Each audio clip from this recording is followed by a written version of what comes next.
The U.S. State Department made a significant announcement on January 24, 2025. They froze almost all foreign aid programs worldwide. This decision sent shockwaves through the international community, leaving many wondering about the future of U.S. global engagement. The impact of this decision is far-reaching. Countless aid-dependent programs and countries are now facing uncertainty. This freeze represents a major shift in U.S. foreign policy, signaling a move towards a more inward-looking approach. The decision was made swiftly and came into effect immediately, leaving little time for adjustments or transitions.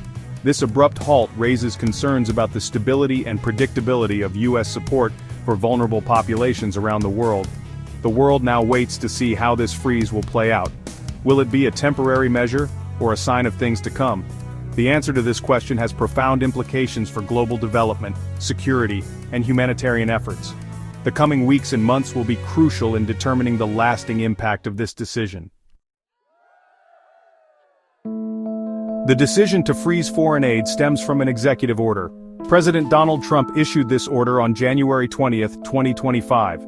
The order called for a 90-day hold on all foreign aid. This pause, according to the administration, aimed to allow for a comprehensive review of aid programs. Secretary of State Marco Rubio elaborated on the move in a cable. He sent this cable to U.S. embassies worldwide on January 24, 2025. The cable outlined the scope of the freeze, encompassing billions of dollars in funding. This funding, administered by the State Department and USAID, supports a wide array of programs globally. The freeze impacts various forms of aid, including life-saving global health initiatives, development assistance, and military aid. Even programs as essential as clean water distribution are affected.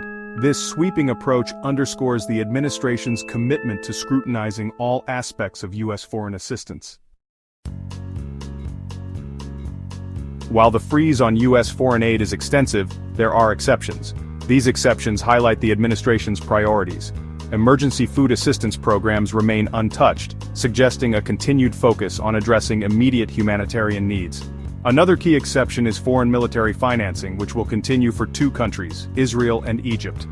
This exception underscores the enduring significance of these strategic alliances for the U.S. in the Middle East. The cable from Secretary Rubio did not specify any exemptions for other recipients of foreign military financing. This omission raises questions about the fate of aid to countries like Ukraine and Taiwan, which rely on U.S. support in the face of ongoing security challenges. The lack of clarity surrounding these cases has heightened anxieties among U.S. allies. The freeze on foreign aid is not permanent. The Trump administration plans to use the 90-day period to conduct a review.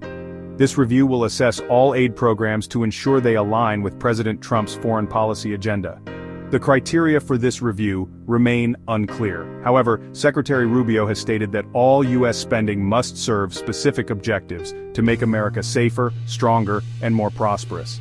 How these objectives translate into aid decisions remains to be seen. This move has drawn sharp criticism.